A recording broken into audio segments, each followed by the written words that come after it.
Perkara ini diawali dengan adanya laporan dari korban.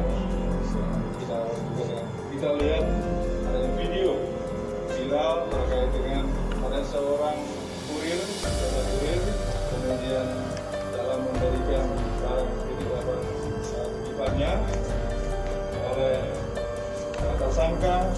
Ini kemudian karena barangnya tidak sesuai dengan keinginan, tersangka tidak mau membayar dan kemudian melakukan sebuah senjata.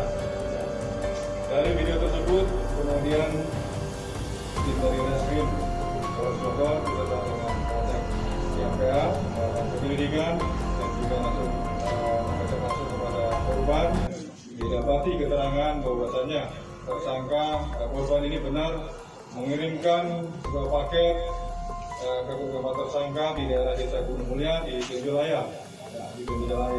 Kemudian dari keterangan korban kita ketahui ini tersangka yang sesuai dengan di video.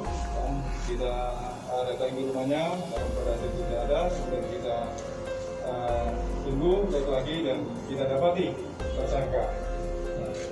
Setelah kita tangkap tersangka, kemudian kita ketahui tersangka mempunyai 2 senpi, namun setelah kita tanya langsung ternyata airsoft gun. Ini adalah senjata airsoft gun. Ini Glock 19 dan ini Colt Defender 90 seri 90. Jangan lupa subscribe, share, komen, dan like ya.